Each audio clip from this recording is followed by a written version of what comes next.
calling on you today.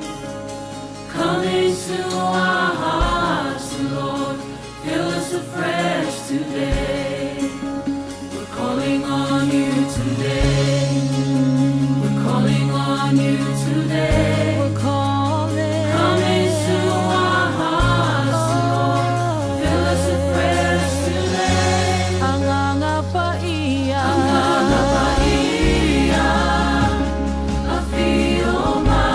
Anganga pa iya. Iuliuloto. Fatuma. Anganga pa iya. Anganga pa iya. Afioma. Olofalelene. Olene. Anganga pa iya. Afioma. Afioma. Utebala awatune. Utebala awatune. Afioma oile ani. Fatuma mai matone.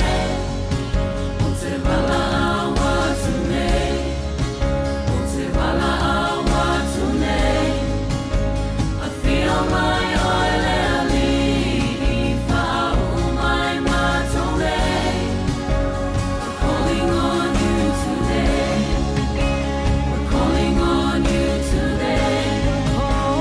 Come into our hearts, Lord, fill us afresh today. Lord, we welcome you as your presence fills this place. Lord, we welcome you. We call upon your name. Lord, we welcome you. We feel the warmth of your embrace.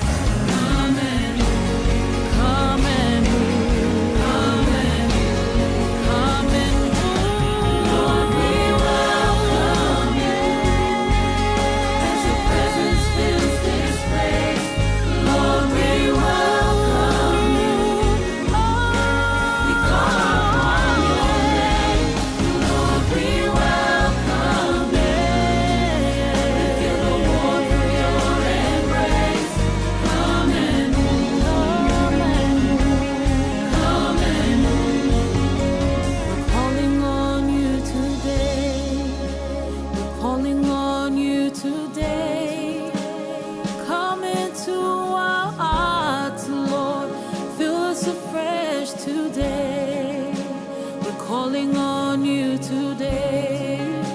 We're calling on you today. Come into our hearts, Lord. Fill us afresh today.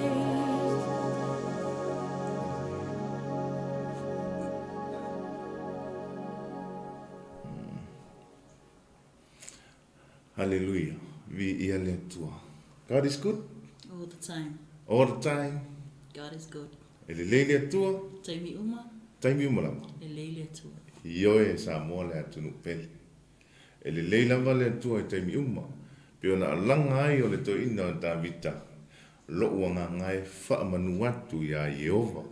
O mea uma o te tonu ia tia. Ia wha manu i lona suafa pa. Ia. Le nei te au fai mai le tala le tusi o le aso le nei. Na whaia e le ali i tātou te oli oli. Ma fia fia iai. Ea, o oli oli o e sa moa le atunu pele le nei te au. Ia ele mana tu maulunga. Wha fia fia ina. A ai o loto ma fina ngalo ma wha oli oli ina.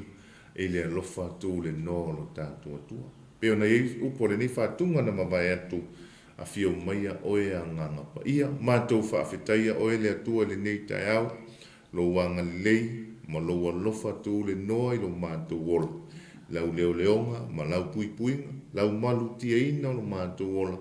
Ia o mātou iai i malo longa i le nā pō wa mawai atu. Ta mau mātou whaafetaia wa sa e leo leo ma e malu tia le soifua se o mātou atunu ma so mātou wola. Ia le neua e toi tai ma e whafangu fo i mātou le nei tai au fau. Wa e whaalia lava le alofa muti vale o la fio ia te i mātou. Leo wala whaia i le manuia ai leo.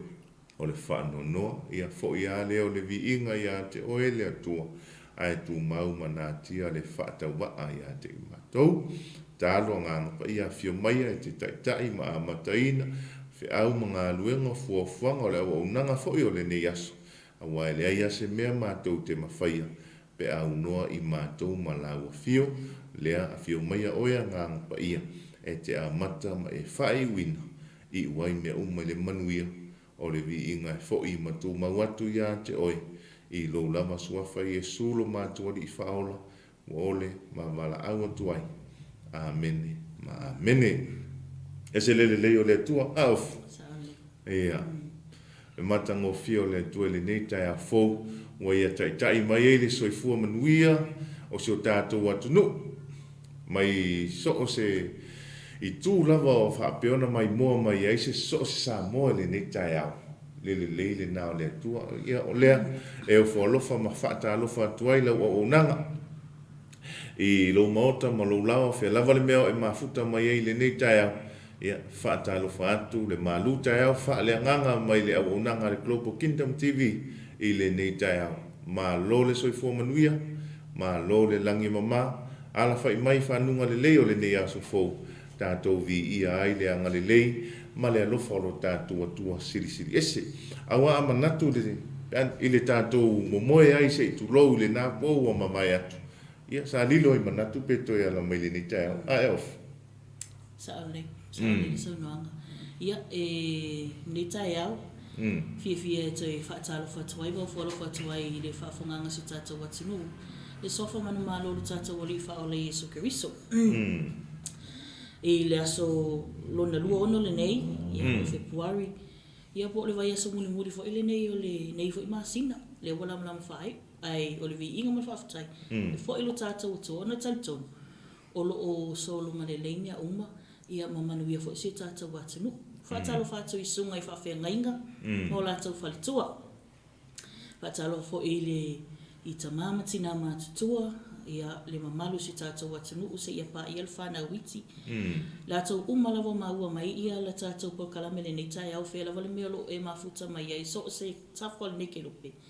Ia whaatalo whaatulau pol kalame, malo le soifua. Ia malo fo leo sua ai ngā luenga. Leo amatalia nei vai aso i tiutum whaiva whenga me se tātou atimu.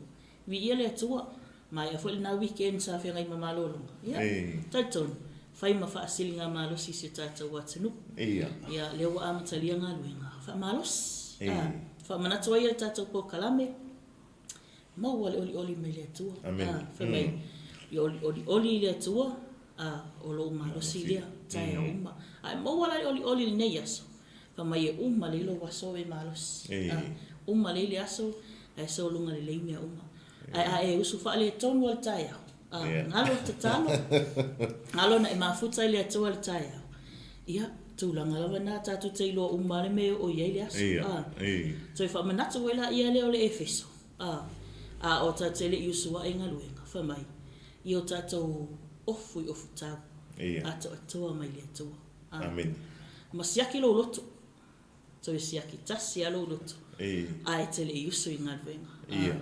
Alu fia. Aua te alu wha anua. Aua te alu wha alii. Aua fo i e te usu wha iwa le tai au al masania le tātou i tai au asongafua. Mai le asongafua i o le aso iwa. Songafua i o le aso i whai e mua. Maua le oli o le atua. Amen. Whamanatu o tātou po kalame ni tai au po le tāua. Fo i leo tātou po kalame malu tai au wha aleanganga i tai au uma. Whamanatu i tātou. Le au kerisiano i amase fo isi tātou watunu. Ia, tai au a ia e fo i le vi inga i le atua. Au wane i ngalo. Awa na tātou mumoe le po na po. Tātou te le mai lope tau te au lian ni yaso. A lea ufa popo le atua i loto soifua. Maso mata wola. Le siaso fa popole nei. Tātou te wola. Ma au na ia te ia. Amu ia la oi. Amu ia au. O lo tātou maua le ola i tai au uma. Yes. Ia ai whaamaloa toi tātou atunu. Whaamaloa vei la tau mafuta mai lunga la tele. Maloa vei la tau lo whaiwhaiva ia o le ave pasi. Ave taxi. Ia o le train. Po whela wale meo e maua mai olo e whaafongfonga mai e. I le tātou po kalame malu tai a whaaleanganga. Ia whaatalo whaatalo po kalame. Maloa vale ono sai. Whaamaloa whaamalos. Mana ia le whamanatu, mana ia whamano, ma le whatalofa le nei tai au. Moni ama whamaoni, le oli whai mai le tala. Mai e whaafouina le alofa muti vale o le atua i lea tai au, ma lea tai au. Tai au umala mai te ala whai mai ai. Awana i ngalo ia te oi. Le alofa muti vale o le atua. O lo tau muli i o tātou lunga. E whawhangu, ma whaamanatu pia ia te tātou lona fina ngalo. Aua le fina ngalo moni au le atua sa moa le atunu pele. Ofu. Aua lava ni ia. Ni whano se tangata na ia whaia. Te lo whai mai a maliu le tangata na whaia le atua. Ai maliu le angasala. Ai whaanoa noa le fina ngalo le atua. Au le naunau ta inga leo le atua. Ina ia whaasao ina anganga malava. O tangata na ia whaia. Pei ana tala noa ai le atua, pei au le tusia mātai o ea. Le whapea mai ai, e le i whaia se oli mo seisi lava. Na ala ana whai se oli, mo sātani mana vaena. Ai le i whaia mo i tātou. Ai ala na tātou o anga i se oli. Ona o le se o le mea tātou te sava vali ai. Ona tala noa ai leo le tusia le to ina Isaia. Ua whaalau te le ina se oli. Ua toa tele fo ila tau e pa ua tuai i le aso ma le aso. Ui lea, e iai manantu maolunga. Ia au ngāle nei au nanga. Ma so se au nanga lava fola ai le tala le leia Iesu ke wiso. E whaasao ina ai se loto au se angam. Ia au ale atua malona malo. Ia o le toi whaatalo whatuai le au whai ngā luenga. Le au ngā lulue o le wau sua i ngā luenga o le nei tai au. I tono company mamta ngā luenga le malo. Ia, o so se tiu te whai ua wala awina ai lo tau soifua e lea tua au auna mga lulue ai, au ane ngalo. Wa ai ne e whapea e lo iloa mai ai le pule. O mai kako whai mea i e le kai ase kaimi. E ioe moni ma wha maoni e leo iloa e le pule la o tau ngā ioi, ma la o tau ngā luenga whai. Ai pe tai whai mai le tala e ma whai ona e lafi le tangata ai le mawhai ona e lafi le sila whanga le atua. Ia le nei tai au e moni, sa o le oi off. O le tala ale e tele na whaalongolongo ai, e mai e o tai au a songa fua, e whaiva. Te loa e le whaiva le atua na whawhangu ia te oi le nei tai au. Na fua i atu le malosi, na fua i atu le oli ia te oi. I le nei tai au, a tātou manatu nau uma Januari. O lea fo ila tu lata le whai unga o Februari. A tātou whaawhiroa i amati. Hoi mai lea, whaawhitai lea tua, ono Februari. A wana le ai Februari, tātou te leiloa, le masina luna lua. O se aso fo i whaapopo i, e whaatalo whaatfoi, o i fo i waulia se aso whaapopo i lona aso soifua le nei tai au, ia. Ma lo le soifua manuia, ia, manuia le aso soifua, o le anga le leina o le atua, fia tausanga le nei tai au, fo i le whaawhitai le atua. E pei ana whai mai ai o le whai salamo, o le aso le nei, na whai ai le atua. Tātou te oli ma fia iai. Whata alofa whaptoa, e le pulo le nei au unanga le sunga ia Pastor Mike.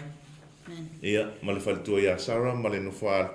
Ia, o loo whapeo na taitaina le nei au unanga o le Global Kingdom TV. Ia, o mai ai au ona le atua, whaasoa le tala le leia Iesu ke wiso. Ina ia o atu i le tu, ma le tu, le tala le lei. A le ali i whaolo Iesu ke wiso. E pei ana sawa Iesu whai mai. Umalo la alu Iesu, whai mai lo mai Iesu. Ia o tau o atu, ma whai no umalava, ma so. Ia a whai tātou te le ma whai ono atu resi tūlea. Ia o le au ngana, o le nei au nanga. E whaao o atu ai le tala le leia Iesu. Ke wiso whatalo whatfo i le tamai a le atinu. Ma futa mai fo i le nei tai au. Ma lo le soifua manuia i lau sunga le to ina. Ma lo le ala whai fo i le au nanga. Ia, vi ia le atua, patalofa i le paia mawalunga, o wo ma paanga ale o nanga le Global Kingdom TV, a vele ni ala ata, e whai mau ala ata, mai moa, ma whaalongolongo, i poro kalame whaanga solo, i so se taimi, ma so se aso, a vea fo i o tau ma whaamanianga, i le au whai poro kalame, i le aso ma le aso, ia, whaatalofa atua i le nei tai au, ia, i le whaletua ia ana Iakopo mafuta mai Samoa. Vi ia le atua, ia, o le, ia, e whatalo foi le tina ia e seta whano, whaftai le mafuta mai, whaftai le tatalo, ia o le tua whine ia Kirisimasi, ia, anga le atu le atua le ne aso, ia, whatalo foi le whaletua ia tun whai, i whapena mafuta mai lo na whale ofu matanga o fia i vai vase uta, le ngata foi lea sa moa a whapeo na te lata ne lea o ngari kolisi, ia, o le ko pai mana, ia le na ina le teimi nei, lima tala, le aso. E off. Ia. Nisi i whatalo whatu le tō whine ia tupu. Ma futa mai le ofisa whamasinonga i Samoa. Ia. Ma lo le soifua manuia. Ma lo foi le usua i whiau mga dueng whatalo whatu le sunga le ona le atua sunga whawhiangainga ia tia whausi o si krei. Ta alofa ma lo le soifua manuia i lau sunga le whawhiangainga le nei ta au. Whale tua ia Kaura foi, ia, ma lo le on sai, ma lo foi le usua i whiau mga luenga ia manisi o le o maua le nei tai au, o i whatalo whantu le uso ia sio, ma lo le soifo manuia, uso, ia, le la talata tua le ofisa i le nei tai au, ia, o se i puti ia, ma se whatalofa, ia, vi ia le atua le nei tai au, ma lo le usua i whiau mga luenga, i moni wha maoni le sunga ia Mike, ko pai vevela mai mau pe fa pe ole fa ngai New Zealand patalo fa tu fine ya tapa au vale li mafuta mai fale alupo le nu au le leile mafuta mai se mato tama ya su tolu ya malo se fo manuia papa le nei tai au tai tonu manuia oi manuia fo ile tatu ai ngai le nai tu ile anga le lei ma le alofo lo tatu tua ne ofu. Ia, whatau fo i nise tātou pāanga leo whatau a mafuta mai. Leo te wawai atu, whatau leo so ia wheto aina nai. Ma leo so inga luenga le nei tai au. Ia, le ngata i leo i lātou umalawa o mafuta mai lunga leo penga tawa ilangi. A whai olo e maua mai ia le tātou por kalame nei tai au. Ia, whatalo whal malu tai au whale anganga i ati oi. Ma lo leo nsai. Ia la tau foi leo hato a mai anga luenga le pōna pō vai dele. Ma lo lava le ngā lului, ma lo wha malos. Ua tau soli aso sā, la vai le aso sā. Ai vi, ia le atua wa o tātou i le soifuanga le tātou te iai. Ma le atu nuu le tātou te iai. Le whainga luenga tangata. E le maua le whalawa ma le pata se i tulo. Ia wa a inga, whanau. Ia le ngata ilea, o le sosoani wha ina i tātou a inga o loo tapu ai mai i Samoa. Nā tina ina lawa o tātou a inga. Ia tātou te whamoe lawa i tātou ngā luenga. Ma lo atu waila le ona sa ia i lātou na ngā lue le pōn pō.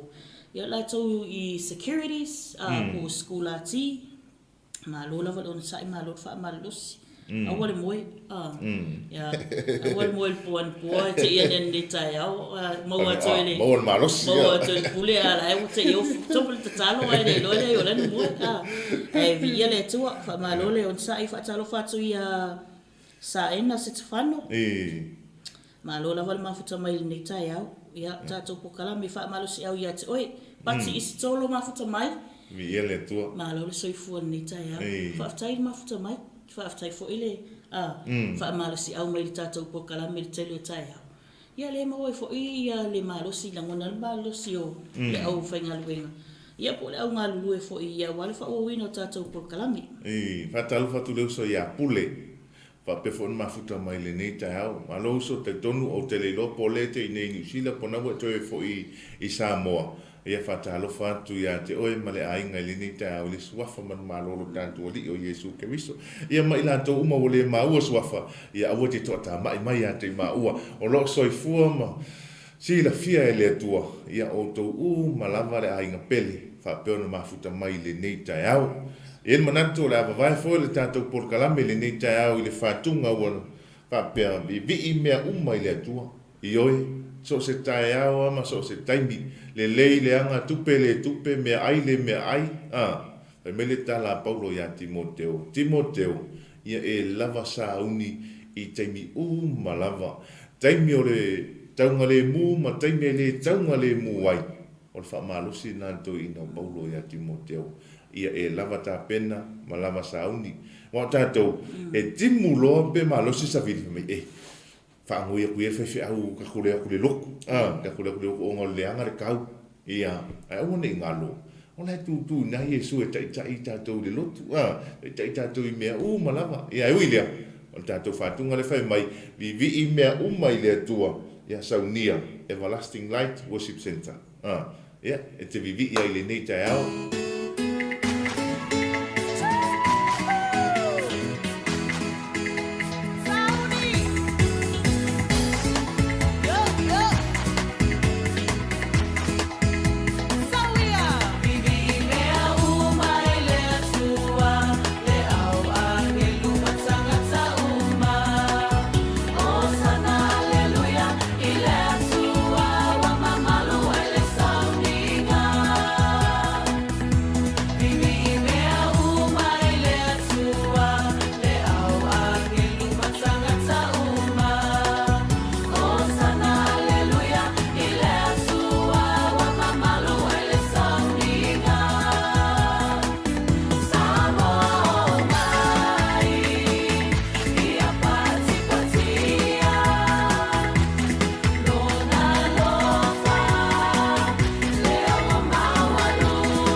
Mene, ioi, vivi mea uma I le atua.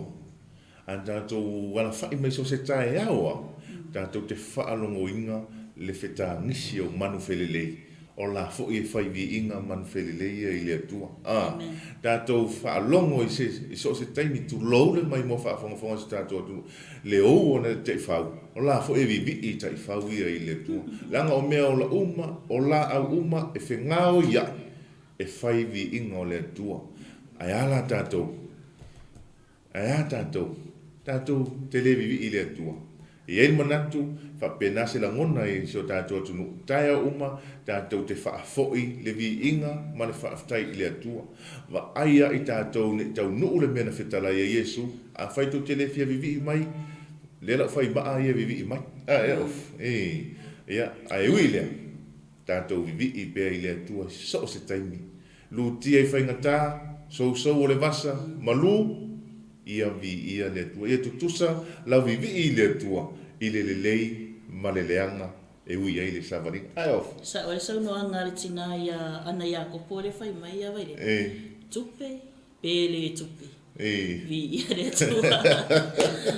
Vi i le atua. Po lea lava le tūlanga o e iwa taitoni. Te leo tātou. E umar se le ni le weekend. Yeah. Tapenanga o le tō nai. Tapenanga o le taimilia. O lela amo umai ia le a inga i whale. Ia e tāpena i tau mawhatanga. Tūlanga whapena. E o me la tai ala sunga fua. O toi ruas fu sene ya. Ka ngā kui lau bank account. Wo matua o. Le lava se le ni o iai. Ia oisi. E wha u alua ia la sunga fua. E alua ia wa pena la sunga fua. Ke au fiu ngā ka la ngōkwa. Ia. E te ia wa misa e fua i o ngā ruenga. E le wha mai. Tupe pele tupe. Le lei. Po o le lei. Season or out of season, vivi ia oi le atu. Amen. Whatalo whatu i le tuanga nea Daystar, mafuta mai nai Amerika Samoa. Vi ia le atua. Whatalo whatu fo i ia le tinai manaia. Papeana mafuta mai nai Amerika Samoa, whatalo whatu o tato pokalame le uso ia Serena Fionga. Good morning, sister. Me se fo i ia le tuanga nea Telefonia Fionga. Ia le mafuta mai nai le city le au kilani. Whatalo whatu o tato pokalame nei tai au tinai a Maria Tuputala. Ya, malu soi fuan ni tai au. Patalo fatu po kalame malu tai au fa leanganga. Ia iri fa fonga mai po olo mai mo me fo isi tata watunu. Vi ia le tua, ia toi whaatalo whantua i le nei tai au. I le sua whapelo lo tātua li o Yesu ke viso. O leo to 5 minute li tula iwa. I ni sira nei tai tonu fo. O lewa na amata whi au mga ruenga. Oi, awa onga. Au whi au mga ruenga so tātua tele au isi amata le walu. Ia tele umtanga ruenga malo le iwa. Ia e whaatalo whantuai. Ia whaifia le nei tai au. Se o ma Yesu. O ma Yesu, fai a Yesu se Yesu saua se e mua mua tua ta ia ule ne Yesu. E ta i lo tātou e Yesu. E va ile le ai ma se me fa popole ina ile tātou sa varinga ile ne Yesu. Ono le tātou taimi. O i fatalo fatu ya Shalin fale lua. Ali e lua le ne tau mafuta mai ia. Se fo manuia te to fine ia angalele ya tu le tua. Ono le tātou taimi fatu langa ina. E fo mana tu mo lungo lo fa te taxi ta tu pola fo se fa malos ya pola fo se malu ta fa le nganga e fai mo so le ni ta e le ngata le ne ya so le amatali o fe au manga luenga ya au fa ai ui ungo le nei masina ma fa fi ro ia tu ia mati masina lo na to le ni ta sang ta tu fai tau le ta tu fai tau le tus na o i lungo le ta tu screen le tus ya la ta tu fai tau ai le ni ta ia ona tātou se ele se whātunga liliu mai loa tātou alu role le malu tā whaaleanga awa se peleki fasi whaamalu si au ai lau sa valinga i le nei aso e miki alau i pu kofe malau i pu ti ia ma tātou ai whaatasi i le upu a le atua se i tu lou le ngana Mole tātou tus whaitau le mua Samuel. Alona mta au kos fulu ono, lona foi upo e ono, e wha ngata i le se fulu ma le lua. O lea lau whaitau ina le wha Samoa, ia ona e whaitau ina leo le ngangana wha Peritania. Ua o mai i la tau, ona wa ailea o ia Eliapo, ua whaiane, e moni lava, o lo i luma o Iova le a wha uina e ia. A ua whetalai mai Iova ia Samuelu, aua e te wa ai i lona tino, po le maualunga o lona tino, aua ua o te e ia te ia, aua e le wa ai Iova pe o le wa ai a tangata, aua e wa ai tangata i le tino, a e wa ai Iova i le loto, ona wala au lea o Iese ia apina tapa, ia aluane, o ia i luma o Samuelu, a ua whai atu ia, e le i filifilia fo i e Iova le nei tangata, ona whai atu lea o Iese i aluane o Sama, ua whai atu ia, e le i filifilia fo i e Iova le nei tangata, ua whai atu Iese i ona, ia o ane o nā tali i e toa fitu i luma o Samuelu, ua whai atu fo i Samuelu ia Iese, e le i filifilia e Iova i lātou nei, ona whai atu leo Samuelu ia Iese, ua atoa mai ea tau de lea, ua whai mai ia, ua toi lava o leo ii, whaauta foi, o leo ia i mamoe, ona whai atu leo Samuelu ia Iese, ia ami atu ia te ia, a wā tātou te le vanga vangai le lao ai, se ia sau o ia i nei.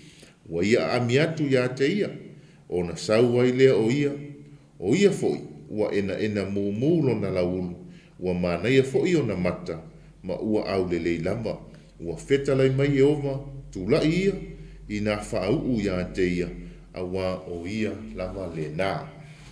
Amen. Our encouragement or our spiritual breakfast this morning is from the book of 1 Samuel, chapter 16, verse 6 to 12. When they arrived, Samuel saw Eliab and thought, "Surely the Lord's anointed stands here before the Lord." But the Lord said to Samuel, "Do not consider his appearance or his height, for I have rejected him. The Lord does not look at the things people look at. People look at the outward appearance, but the Lord looks at the heart."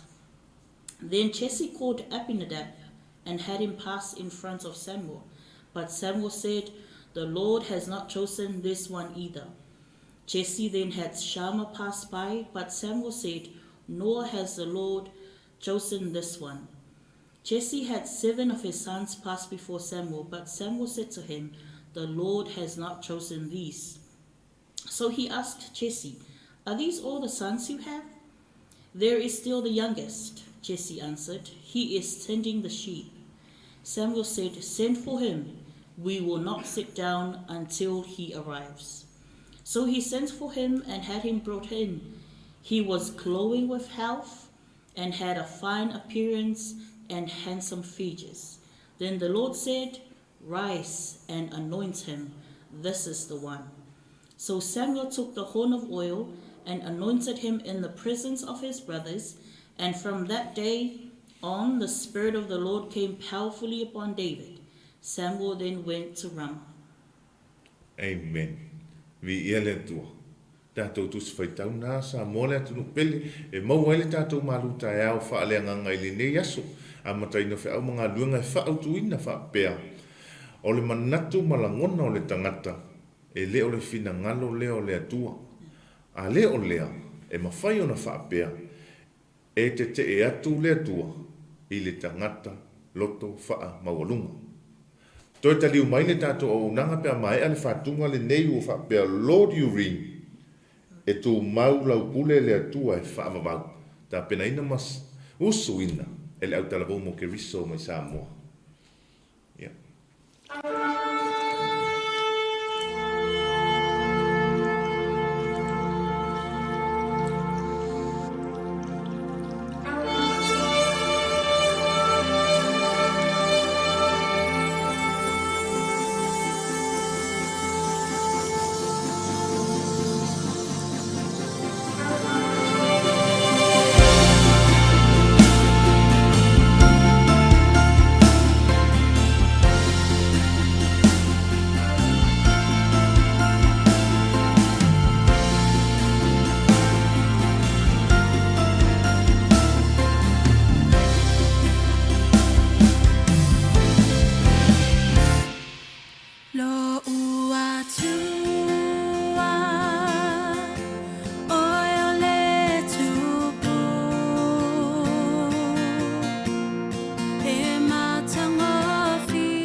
Mene. E tō mau e whaavavau lau pule le atua. E le aia se isi pule e tō mau e whaavavau ana o le pule lava le atua. Ai of. Amen. Tō le pule le atua, e tō mau le pule le atua, ia le atua e whaavavau. Mai po aia tangata e whaasangatau mai, e whaamatau mai. E le aia se mea tātou te popole ai, awa o loo soifua le atua, na te leo ia te oe, na te leo fo ia te mātou, i so o se mea tātou te iai. Ai of. Men, sa o lele sau noa. Le pule le atua, pule authority le atua. E te le na whapea tātou e se pule le atua, e se fo tātou pule. E whai mai le pule le atua, e tū mau, mai o na nafi, o le aso, o atai au, e tū mau ale pule le atua. E le te te suia. E le mawhai fo i ona le liu, e le avea fo i o tātou loto, mō tātou finangalo, ia e whapea ona le liu ai le pule le atua. E le ai e tū mau a po o a whawhita uli, o a whaingata, o a whai o tātou leanga, o a whai o tātou a leo ia mō tātou whale tona. Ai mai tū mau ale pule le atua. E whesui ia i ale tau. Whesui ia i a lea vai tau, ma lea vai tau. Whesui ia i lea maasina, ma lea maasina. Sui fo i whainga leo langa o le tangata. E taimi o le lei, taimi o le lei, taimi o i luma, taimi o i tua. Ai whai mai, o le pule a lea tua. Tuma. E le ai ala se si a pule. Le ai se tupu. Le ai lava se taitai. Ia po o se si a tupu ma malu lau langi nei. E whaatu sali a le pule le tua. Mon. Mai e le ma whaifa ina o sa whai tātou le whili. A tātou tū maula i le atua lea. E ona le pule lea. Mai po o wā whā. E a whātia e le whōlanga. E me tātou te tū maua. Ki ngā kako malu e lue. Malu e lue le teilo taimi. Whaale i tonu le teilo taimi. Luma i tua teilo taimi. Le mautonu inisi o taimi. Ai whi mei a tātou tū maua i le pule lea. Amen. Ia, e le mawhai o nā malu e lue e ilu tātou wola whātua tua. Moni, whamauni, tātou tū mau le pule lea, e manuia i mea uma tātou te whaia. Ono le tātou malu tae au, whaale nganga, nai le tusi a Samuelu, mo Samuelu su ono le sfurulua, leo mai a whaita wina.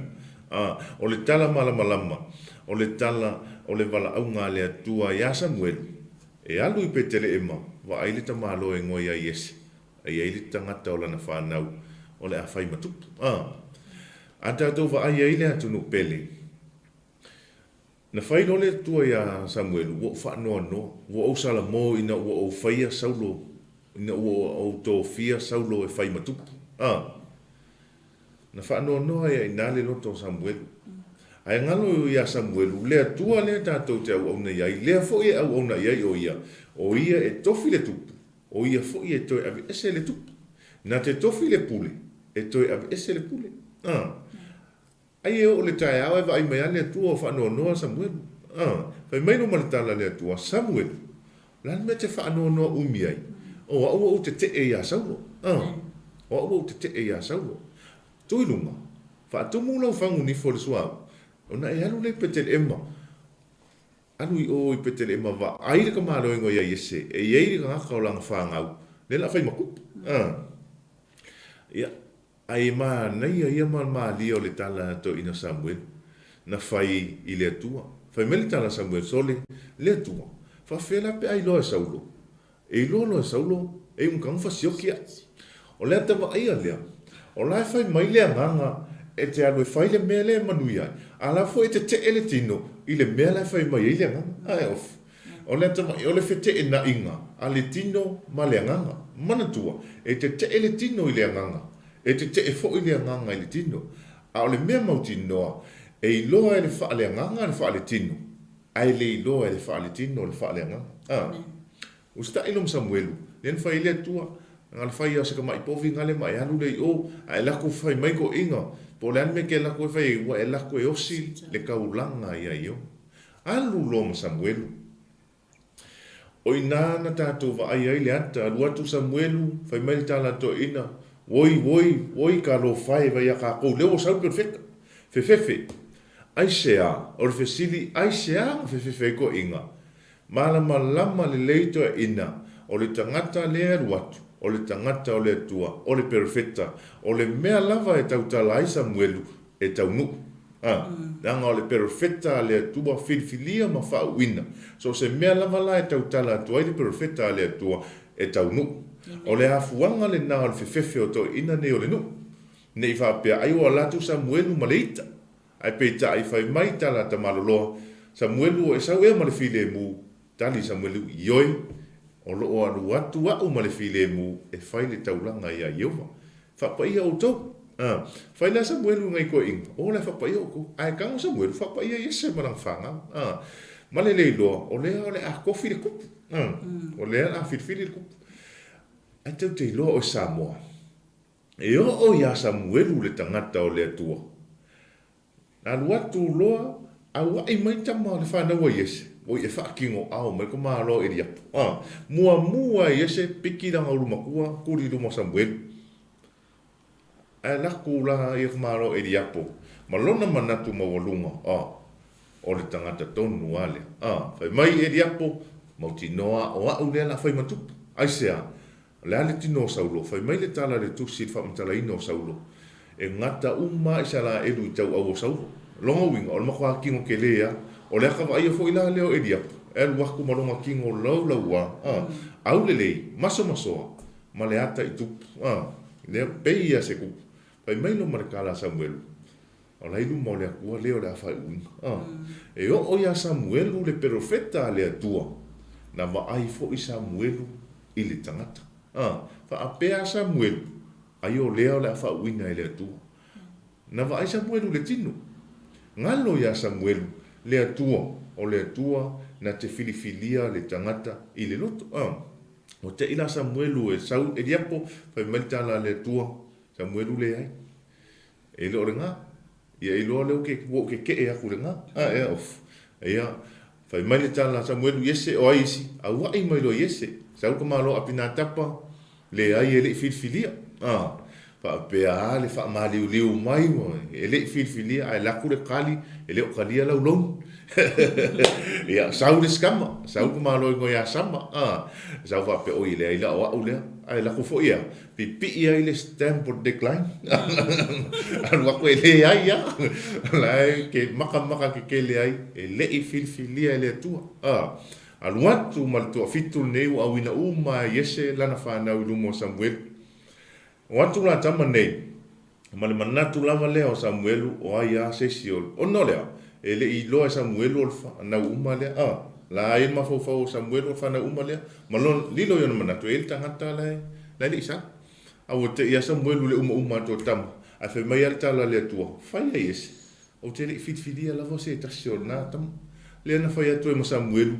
Le ai Iese, e le fili lava e le atua i latou nei. O le ale ata. Tātou umane, tātou te o le tae awa o uli a fia file tinu, si i le tinu. Ia mau au le lei maso, mau alunga, mau le fit aia. O le ale mele mana o le atua ia te oe kolengi. Le fai mai le atua, alu ia e wha le lei mailo loto ma lo wanganga. Si i mailo wanganga, si i mailo loto, teu mailo loto ma lo wanganga. Vali mailo loto. Pe sili lo ma Samuelu. Iese. Wa uma mai ia tama. Ia lale tala to ino Iese. Sorry. Samuelu le ai. Se koe ka mai kikila ne.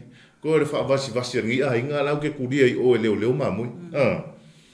O le tala le to ina e le i manatu ma mafa ma le va aia le to ina. I lona tali i pito sili ona lai titi. Ka mele tala Iese. E le au ngā. Wa mele tala Iese. E le au ngā i se mea le leia tono ra inga nea mātou. O le talia o e tā vita, alu i whea, alu e vai māmoe. Alu i uta le vau e moe ai ma vai tātou māmoe. Ai whai mai le tala ta malo Samuelu, Iese, a amili tama. A amili tama e le ma whai ona manga vangaia le lau ai.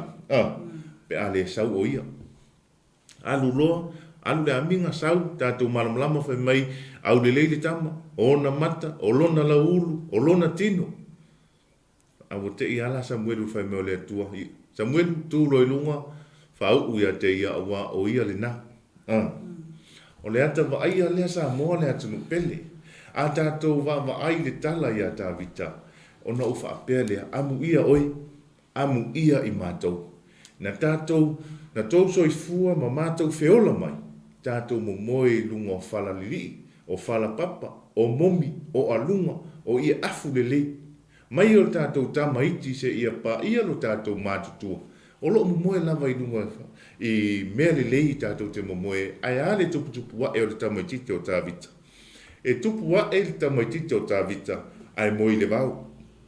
Afu le vau. Inu le vai tafe le me fe inu ai manu. A ai tā vita le mea, ai ma moe. Fea. Tātou, totono tātou a inga, o loo iei se ata wha pēnā. O ai, a whai e le leilo a tali, o loo a whawhine. Fea, e te whaatua nai, ai se a, o loo manatu mau o lunga. E le au ngā, e le maua i se tupe, e le maua i se mea ai, e le tua i aila o tō a inga. Ona alia, ona tau whaatua nai le ia te ia matu i, whaile mea. Ai a tangata lai popoto ma te mamai matino lelei. Wha pele, ai se a, ona lai maua inga luenga lelei, ea, maua mai le tupe, whai ei mea whai ei mea ai, whai ei mea tātou te mana na o ai, ona wha pele le ia te ila tau. Le ata wa ai o le tupu te tono nei o tātou a inga, o atu lole au fafo, o mei nofo i, ai ale au sa mo lo whai vole tau tua. Alu yuka, alu le sami, so e solo mea uma. Alai nofo, ai sea, le ma whai o na whaia whi au i au popoto ma le au atamamai ma tino le lei. Ona ne i le watua se tupe. Ne i le whaia le mana onga. Ai peitai. Na ai ata vita i mea ai ma moe. Na inu le vai, e inu ai ma moe. Na afu i lau la au. A o le mea mauti noa. E ei le ata le totono ta vita. O lea, le to mumu, wha alongo mausitai, whai ngunguru whai ngoang whiau. Ti ngāna i loa e tā vita, e le ma whaia e ia o na alu e leo ma moe i lona lai titi. Aia, na wha alongo a mausitai. Na tua i lunga tā vita, alu e tusa ma le whatonunga alo na ta mā, alu i utai le vau, ma ai ma moe. Whai lea, whai le loto le lei, whai le loto maua lalo. Ai eila le ata nei tutonu.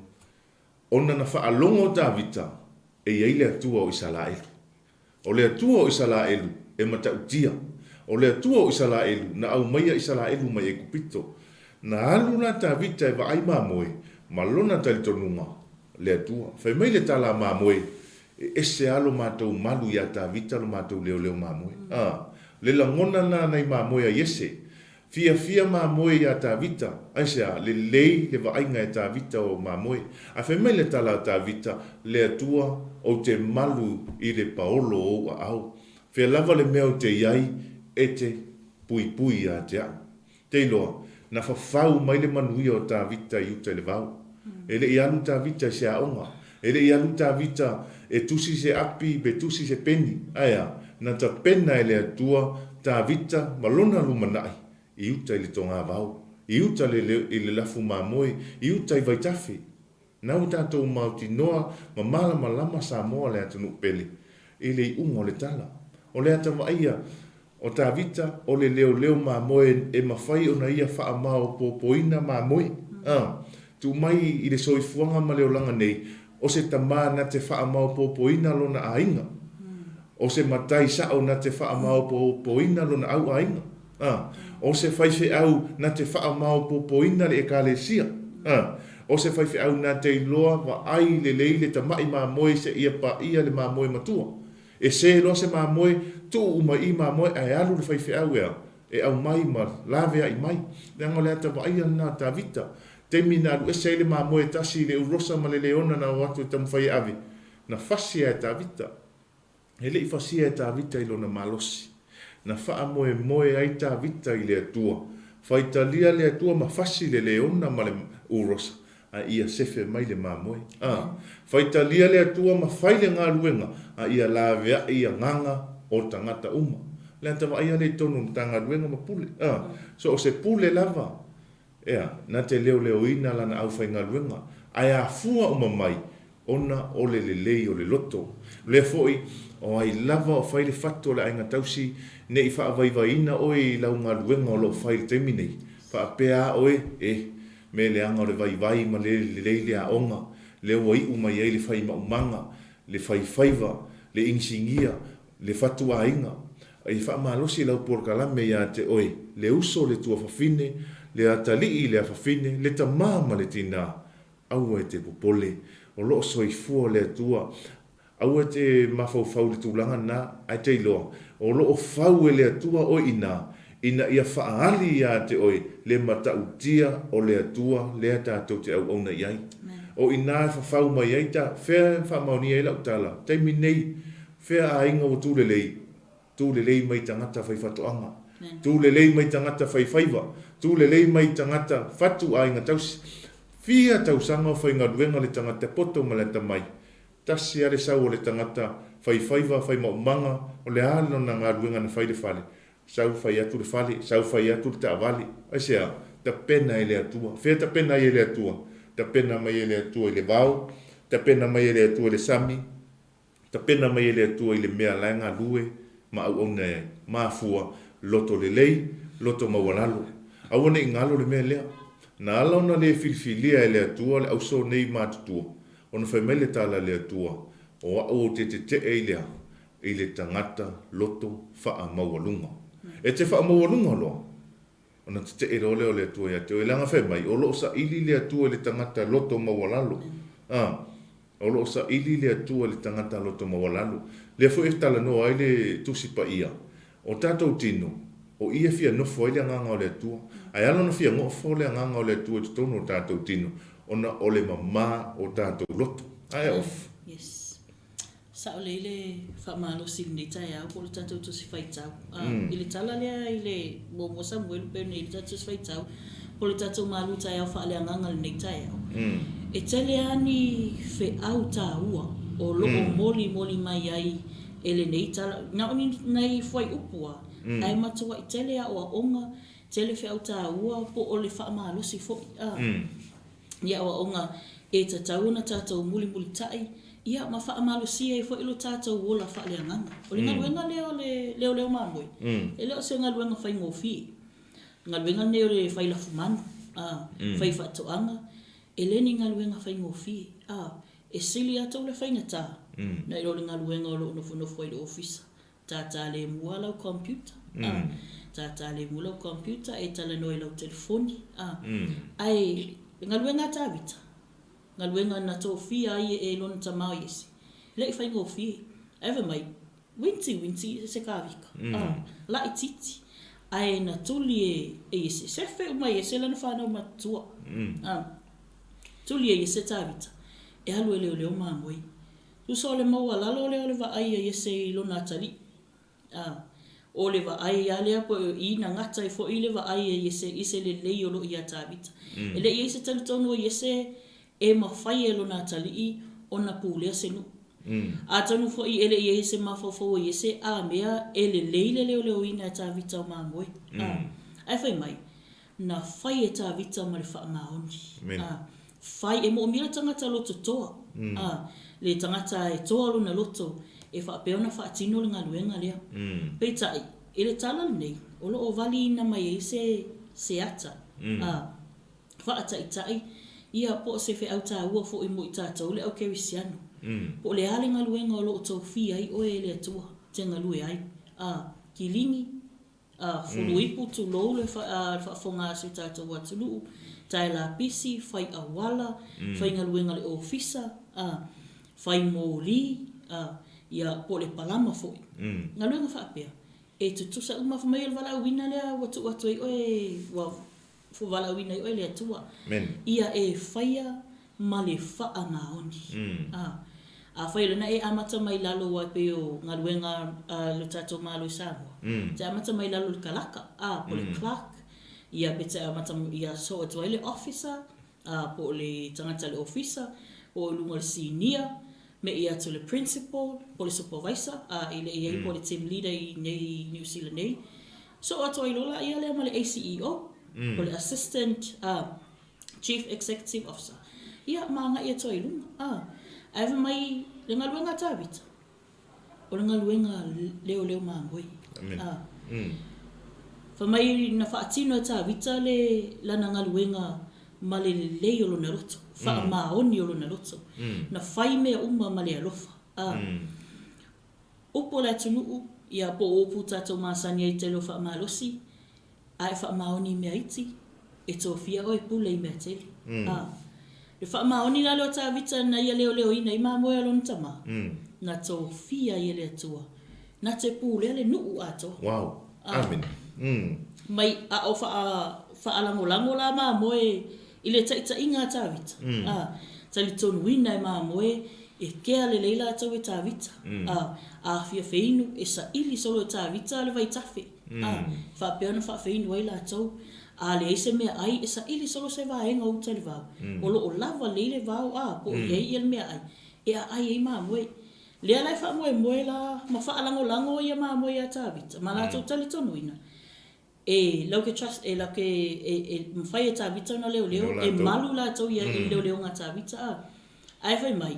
At the same time, o lai wha moe tawita, i le taita i ngā le atua. Amen.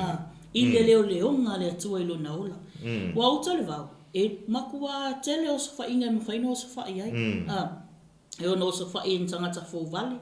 Ia po o ni manu fe ai fo i le soi fu o le tangata leo māmoe. Ai whai mai, ile i popo le i tawita. Wa mai na tali tonu, ma tuu le trust a tawita i le atua. E leo e le atua na ia.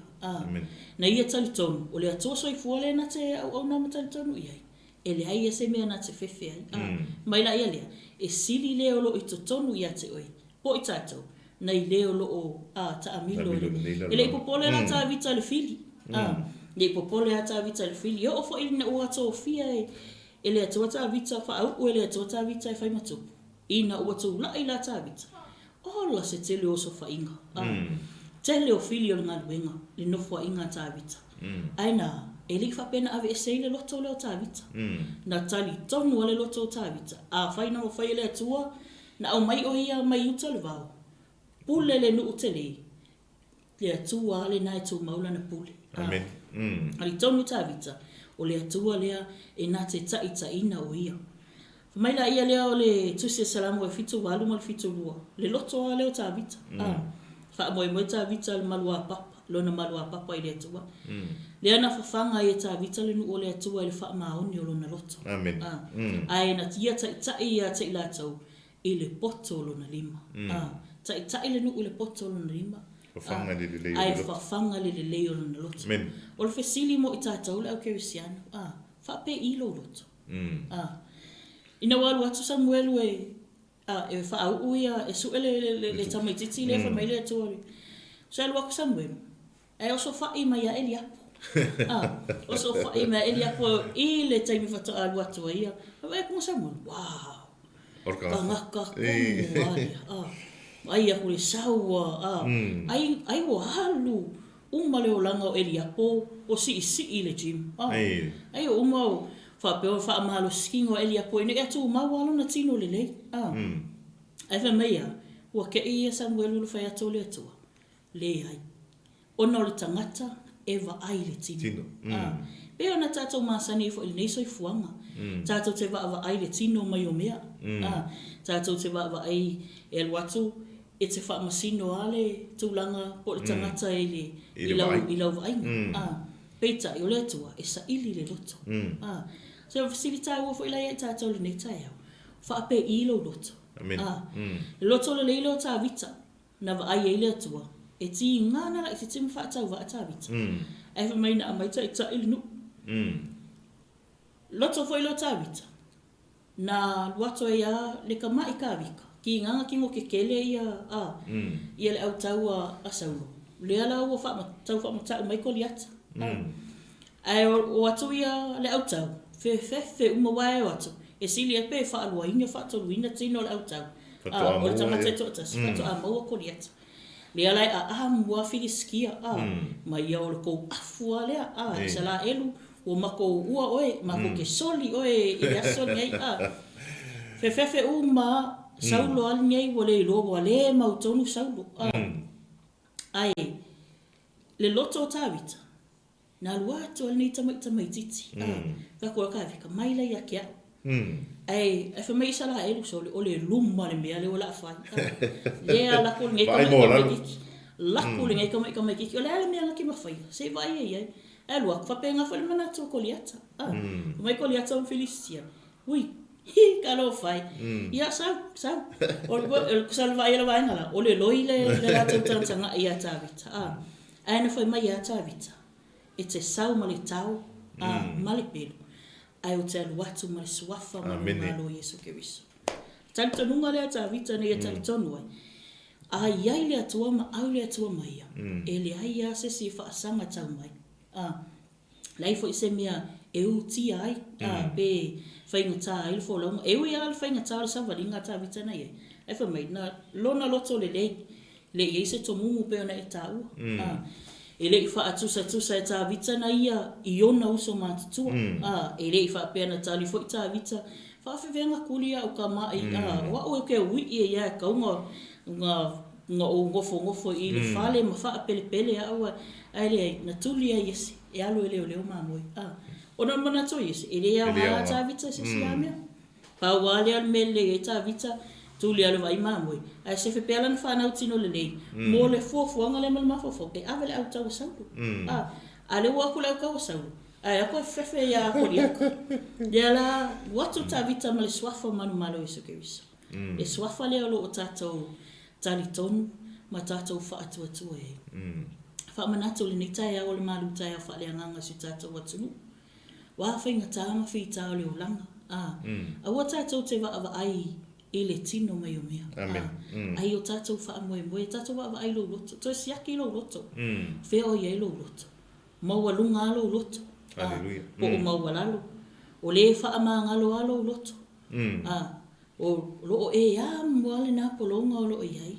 O ai tu loa, o ai wha tusa i la whionga pa i ale to le tangata loto le wha alo. E tusa ma le tangata fasi o ti tangata. Tusa lei. O le fesili la, o ai se tasi o lo oti lo loto le ni tai au. O e wha tusa lei o le si tangata i ate oi. O e wha tusa manuia o le si tangata i ate oi. Ai whamile tua. E ai, e se alo wala awina. E se le wala awina. E se wala iripe. E se a le wa ia Samuelu whanau matua a Iesi. E se a le wa ia le atua, politanga ia le atua i le loto tāwita. A le leilo loto, e le lei mea umai te whai. Na wha meila le wha manatu a le whata oto. Tātou leo tātou loto. Amen. Leo alo loto. Wa wha mai o ie tupu mai ai le amio. O ie sau e le atawa i o oe, le atawa i o lutama, o lutina, o me o lo whai. O ifo i sau e le atawa i o le whaiwhi au. Le sunga le awana le atua lo e lotu wai. Ia po ai fo i sesi o lo wha asa o ina o e le nei fo i sa valinga. Ia wha mai, leo tātou loto. Loto la lo tāwita. Tātou wha ata i tai iai. Ia wha mai, lea sesi malosi. Lea sesi malosi ne tari tonu i tāwita. Na o le atua soifua e maluai. Na o le atua foi na te wha moe na lona malua papa. O ia fo i lea e whaapea o na mawhaia o na amaia o ia mai i whaale tonu uma. Ina wo whaale tonu tāwita wha mai na mua wha maulalo na loto. Amen. E li whaapea men whaale tonu pena se tāwita wha mai. Lei o ai mafu ai pe o le mena i e le tupo sauru. Tu ai solo. Le mea nā laina le whaalongo i le atua. Ai whameo tāwita, ina ua sasi tāwita.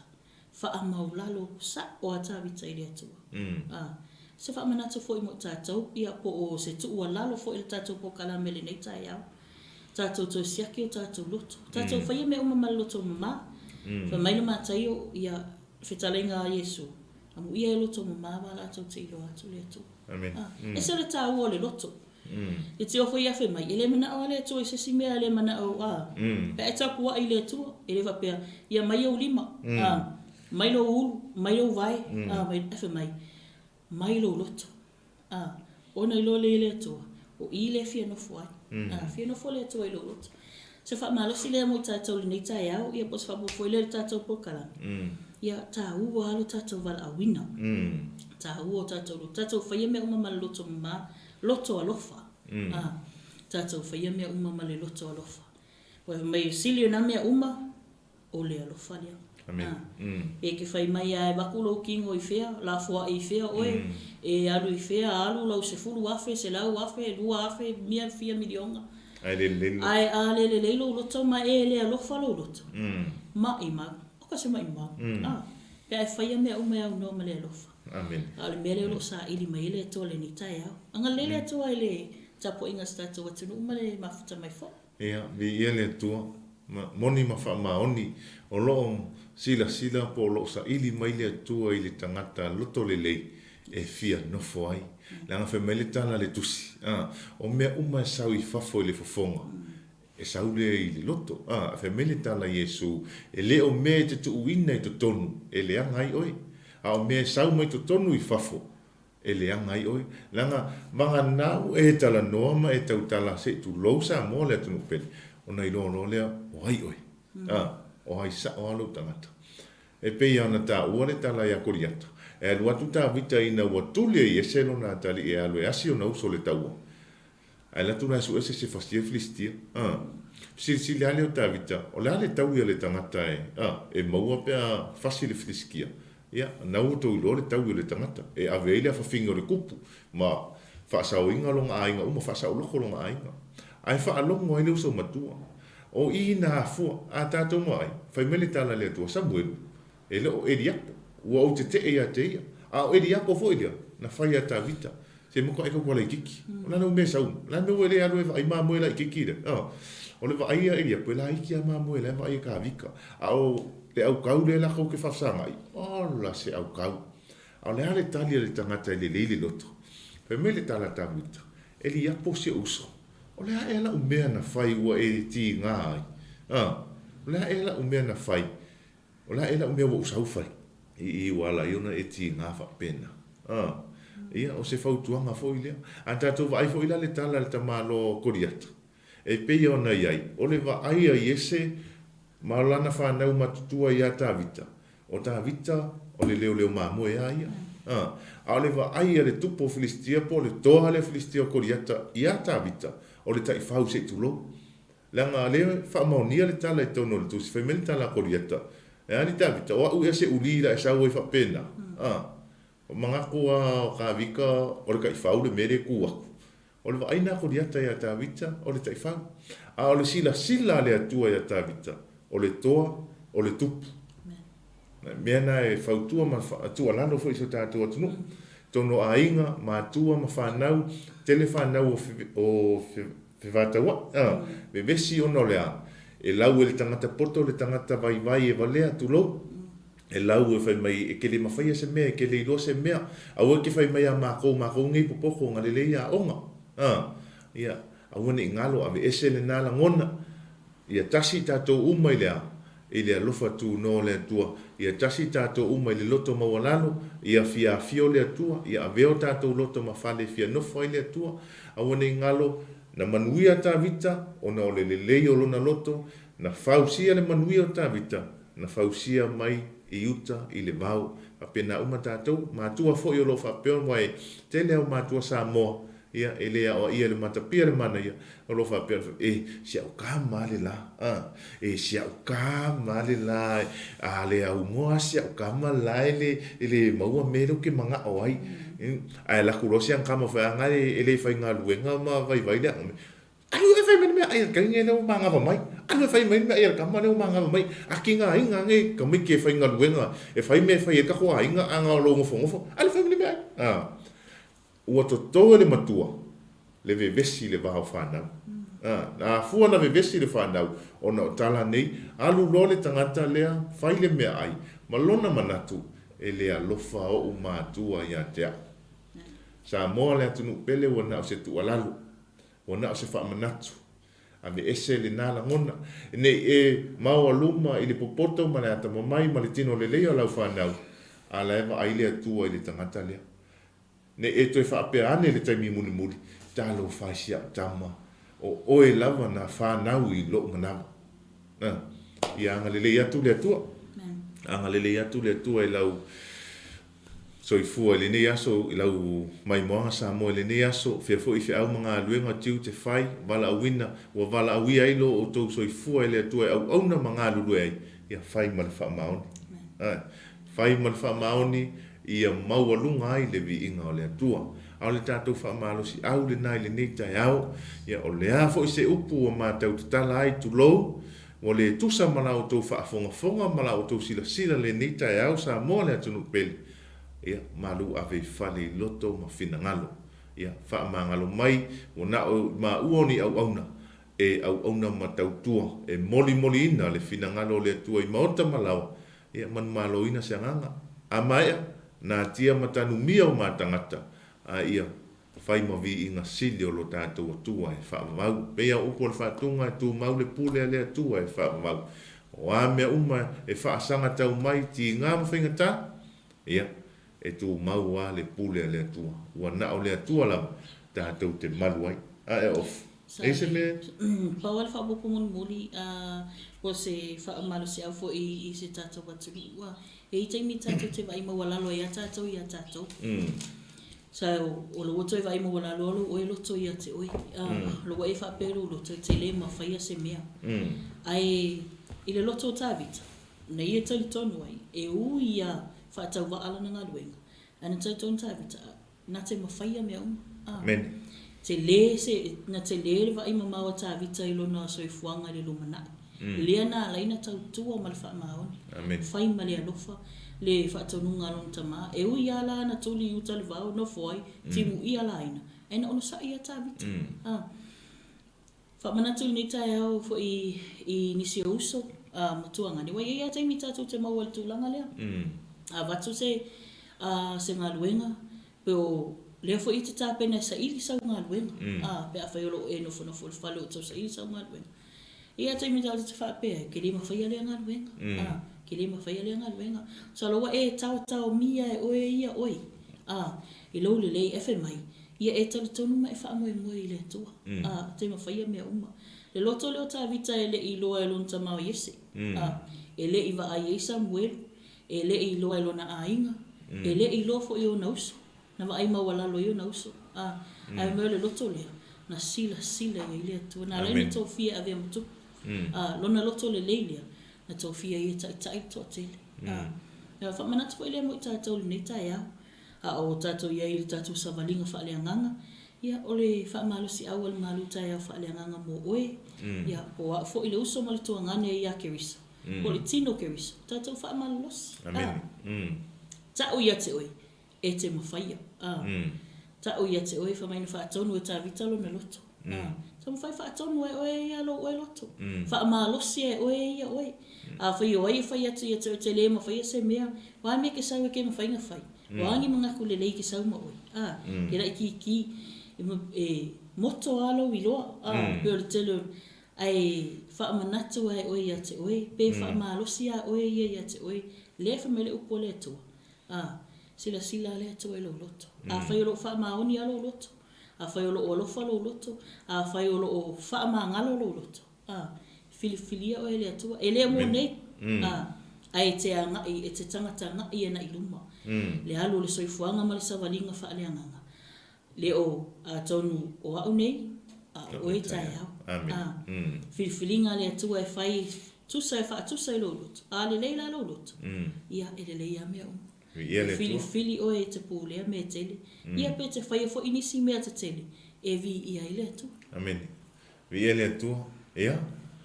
Le tātou whaamalusi au na ni tai au whai maoso. Whai fo i mamalu tai au o le vai ainga o le uli. Ia, o se whaamalusi au fo i whaaleanganga i le afiafi. Ia, e whai ma oso le nei sa valinga. I le nei aso, le nei vai aso, ma le whai unga o le nei masina. Ia, a vea tā vita whai ma whaatai ta inga. Le lei le tātou sa valinga manatua. Whaau u tā vita i lona se furu ma le whao tau sanga. Tele tātou e le fia whaalongolongo pe a whaamalusi au se tamaititi. Pe a whai atu se tamaititi sina tu alalo ma sina whautuanga. Ai au ane ngalo na tō fia tā vita e whai matupu, ma whaauina e vea matupu i lona se furu whaa tau sanga. Ai wala au le atua ia Samuel i lona se furu whaa fo i le se furu lima tau sanga. Ia o le nei aso. O afi tamu whengata, sa mo le tunu pele. Pe mai le tala ta malo ta vita. O Yehova o lo leo leo ma moe o ia. E le ai se mea o te mativai. Na te ave au i mea malama. Na te leo leo ia te au tafa o le manu lea te leoti. E lave ai mai le atua. Ia whapena o na leo leo atu le atua. I lo loto malo finangalo le nei aso. Fia lava le mea te angai ai.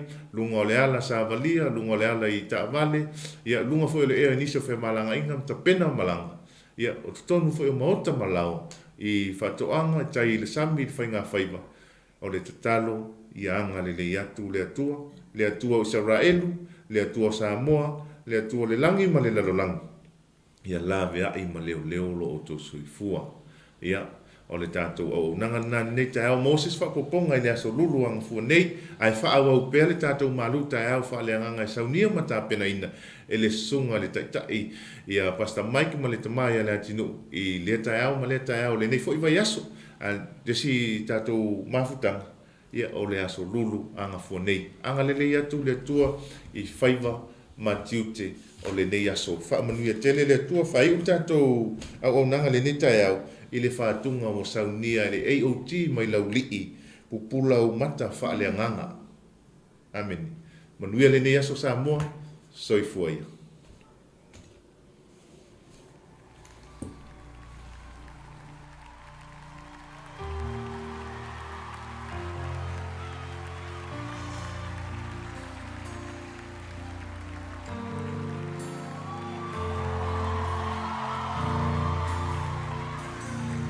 I'm no longer a slave to fear, for I am a child of God. Let's raise that loud, say, I'm no longer a slave to fear, yeah, for I am a child of God. Let's raise it out. You unravel me with a melody. You surround me with a song. Shout it out, say it. Of deliverance from my enemies, till all my fears are gone. I'm no longer a slave to fear. Let's declare it together, say it.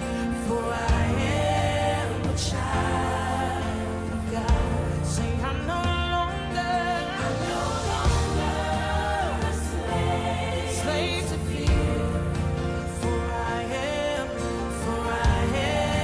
a child of God. I love this when y'all it says, from my mother's womb, you have chosen me. Your love has called my name, yeah. And I've been born again into your family.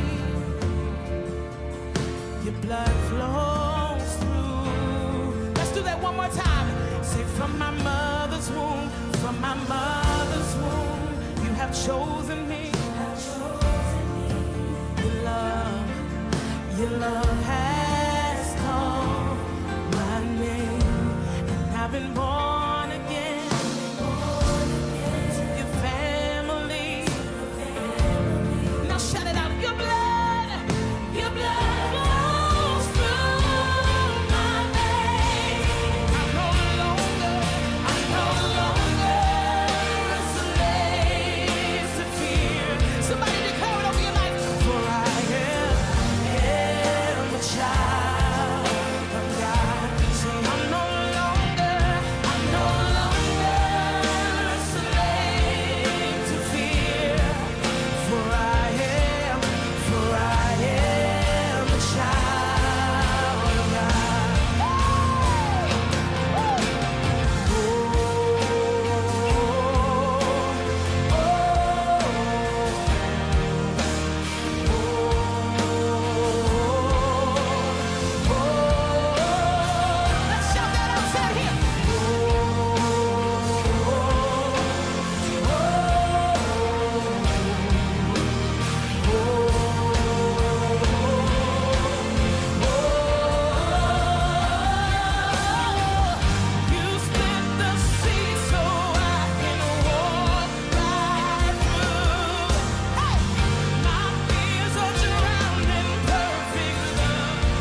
Jesus. Oh, somebody scream a praise to Jesus. I know who I am. He calls me the head and not the tail. He calls me above and not beneath. He calls me a lender and not a borrower. I know who I am. And so because of that, I don't have to walk in fear. I walk in faith. If you're walking in faith, shout hallelujah to Jesus.